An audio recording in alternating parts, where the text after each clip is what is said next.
I just hit 1,000 YouTube subscribers this past week. Woo! So I wanted to record this when everything was still fresh in my mind. This was after 6 months of posting consistently on the channel. So if you are sitting at 12 subscribers or 87 or 312, I know exactly how you feel. Hitting 1,000 subscribers can feel so far away, especially in the beginning when every new subscriber feels like a huge win. Like, I'm guilty of signing into YouTube Studio and just constantly refreshing every day. Like, did I get any new subscribers?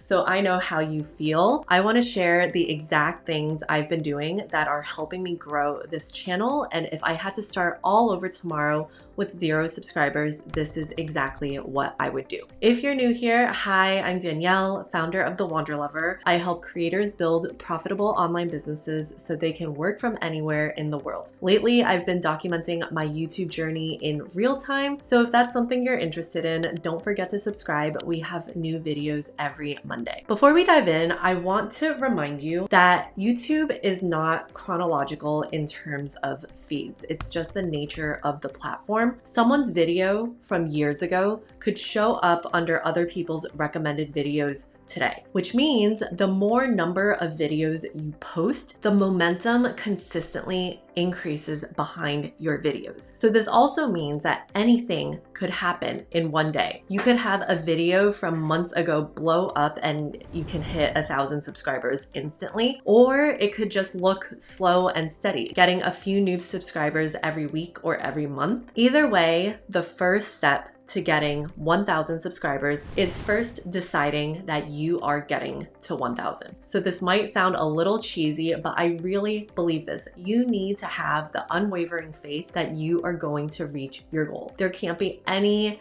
ounce of doubt, because I've been there. I started this channel years and years ago and I just wasn't consistent. And every time I didn't get new subscribers, I'd be like, oh, I can't do it. But I restarted and I first decided that I was gonna get to 1,000 no matter what. So instead of asking yourself, can I get there? Can I hit 1,000? The energy behind it needs to be, how am I going to get there? How am I going to succeed? Because it's inevitable. Once you decide it's happening, your brain starts looking for solutions instead of excuses. If something doesn't work, you start asking critically, how do I make it work, instead of seeing it as a sign of failure and then giving up prematurely. Study creators in your niche, watch what titles they're using, look at their thumbnails, see which videos took off. Like, all of these require you to be confident in what you're doing. Because I know some creators who will look at other competitors and then all of a sudden be like, I can't do this, there's so much more ahead, instead of looking at it from an inspired lens, like, how can I learn from them and how can I get to where they are,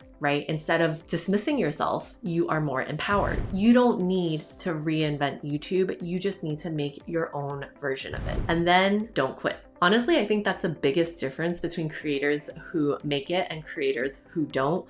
Most people just simply stop uploading way too early. Number 2 is to be consistent. The way I've found that works so well for me, and it might for you, is just sticking to a consistent upload schedule. So I committed to uploading a new video every Monday, no excuses. This means opting out of plans with friends. This means hiring extra shifts for my babysitter. Like, no matter what it takes, I'm gonna get a new video up on Monday. If you can stick to that and hold yourself accountable, that is already a huge, huge step ahead of other creators. It's about giving yourself enough opportunities to improve. And it's not about necessarily hacking the algorithm every time, but it's just learning the workflow that is the most sustainable for you. So my recommendation, 1 long form video every week, and then you can turn that video into 2 or 3 short form shorts. You already did the hard part by filming the long form content. Get as much mileage out of it as possible. And when you commit to 1 video a week, what you also start doing is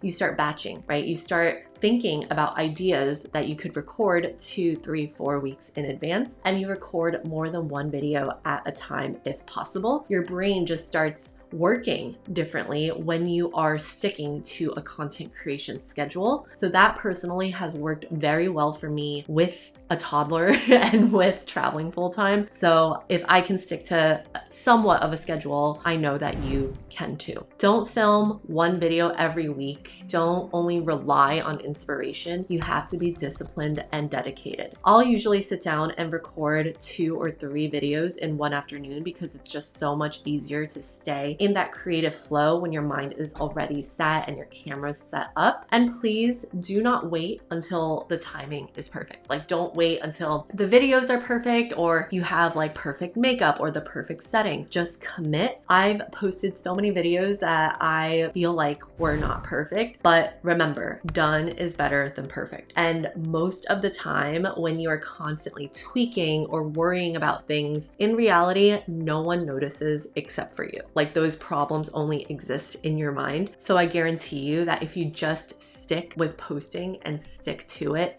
you will improve and it's gonna get you so much further. My next tip is to learn YouTube SEO.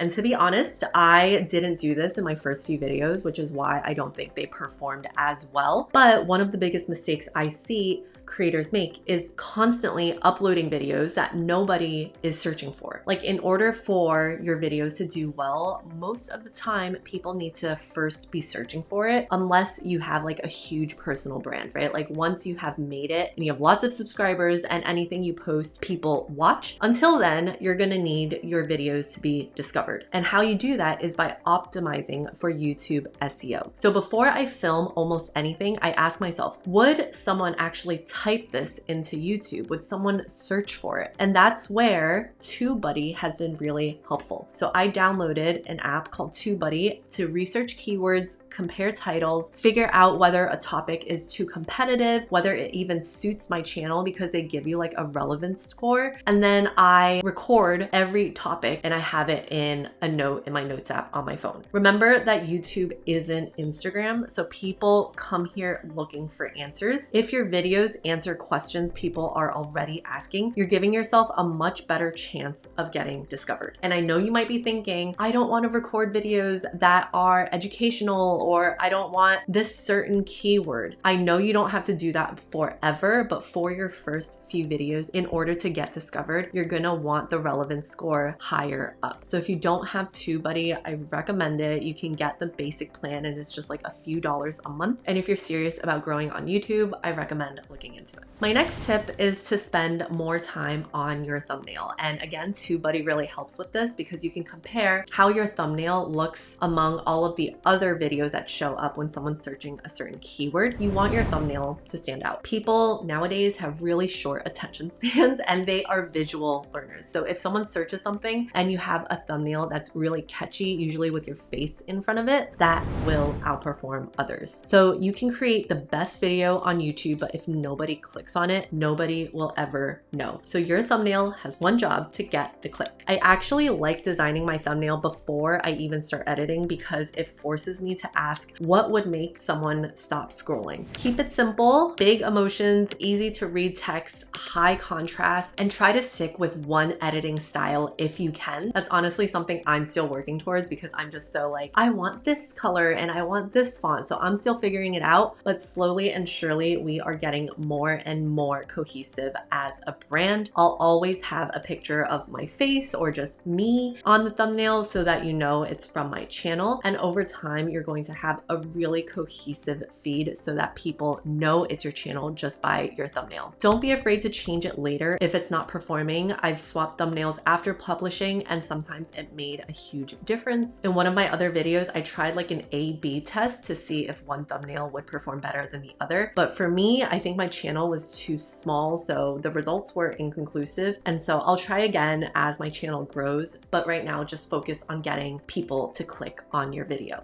Okay, this next tip is something I'm still trying to improve on myself, and I see it working because it's something new that I recently tried implementing. And it makes so much sense. It's just hard to implement when you're like so in the thick of it. But the tip is to give people more of what they already love. I've been posting consistently for 6 months, and after 6 months, you more or less have data on which types of videos perform better than others, right? And with that data, you just need to post more of what is working, like more of what people want to see from you, even if it wasn't your original idea to start. So this is where your analytics become your best friend, because you can look at your top performing videos and ask yourself, why did they work? Like, what were you talking about? Can you make a follow-up? Can you make a beginner version, or can you update it for the year? One of the biggest mistakes creators make is constantly chasing new ideas when their audience is literally telling them what they want more of. So pay attention, because your viewers will give you ideas of what your next video should be. So when I look at my videos, ones with concrete numbers, how to make $100 a day, how to make money online, how much it costs to live in certain cities around the world, those videos do the best. So now I am making more of them. And I know sometimes you can feel so much resistance when something is like working. So for me, I was like, well, this video is doing really well. I don't know if I can replicate it. But instead, I'm thinking, how can I replicate it, right? Like, how do I get the same results with a different angle? So this is also where thinking critically about your channel and your videos come into play. Something else that has really helped my channel is to reply to every single comment. This sometimes leads to conversations in your comments, and that really helps boost your channel to others who are looking for the same thing. Especially in the beginning, when someone takes the time to comment, reply. Even if it's a simple thank you, you can respond with even a question. It helps build a community, and I think that's one of the most rewarding parts of YouTube, is connecting with people all around the world who you don't know, right? They find your videos through the algorithm, and you're creating a beautiful relationship. It also builds a name for yourself. Like, you want to be known as someone friendly, who answers, who creates conversation, who makes time for their subscribers. And I just really love that energy of having that branding behind your name. Some of the same names show up on every single video now, and I really look forward to hearing from them. Those people become your biggest supporters, and you do not want to take them for granted. So shout out to all of you subscribers. I am so grateful for every single one of you. My last tip for you is to try to improve one